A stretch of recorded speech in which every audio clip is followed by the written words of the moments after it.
तो दोस्तों सैलरी आती है और महीने के अंत तक ख़त्म हो जाती है और बाद में महीने के अंत में सोचते हैं अपन यार सैलरी गई तो गई कहाँ, है ना?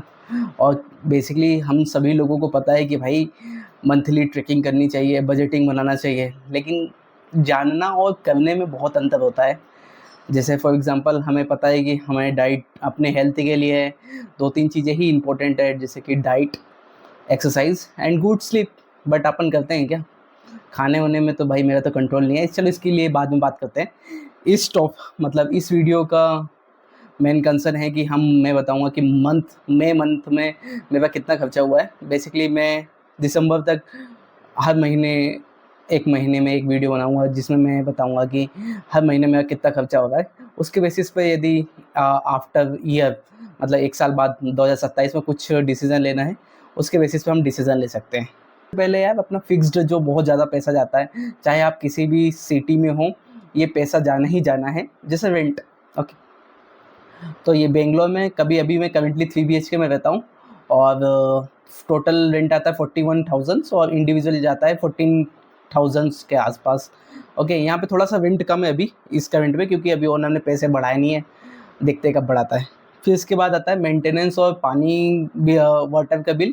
सो ये मुझे इंडिविजुअली पड़ता है 2,500। तो सब चीज़ काउंट कर लेना पहले से ही, मैं बस बता रहा हूँ कि ये चीज़ें हैं। फिर इसके बाद आता है इलेक्ट्रिसिटी। यहाँ पे बेंगलोर में इलेक्ट्रिसिटी बहुत कम आती है, तो करंटली मे बी पिछले मंथ की इलेक्ट्रिसिटी 600 थी। मैं इंडिविजुअल की बात कर रहा हूँ, है ना? और फिर इसके बाद आता है मेड, कि बेसिकली साफ़-सफ़ाई करने के लिए तो खुद तो नहीं कर पाते हैं, नहीं तो बहुत ही गंदा हो जाता है। तो साफ़-सफ़ाई के लिए मेड रखी है, तो इंडिविजुअली 2500 पड़ता है।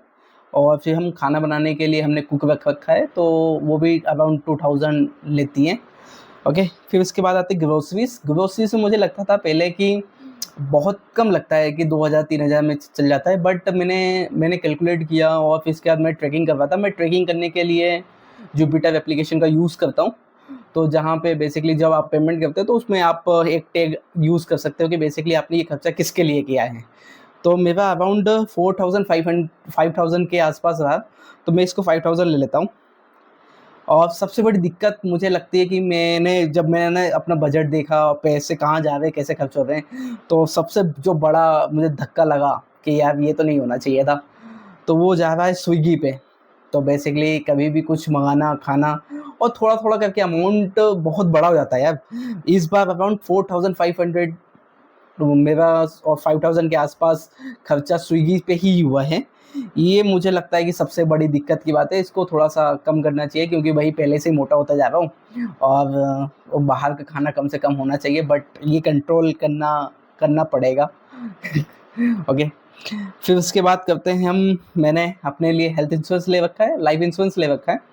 तो हेल्थ इंश्योरेंस जाता है 3000 पर मंथ नहीं, मतलब एक एक 1 ईयर में जाता है, बट मैंने उसको ब्रेक डाउन करके 3000 ले लिया है।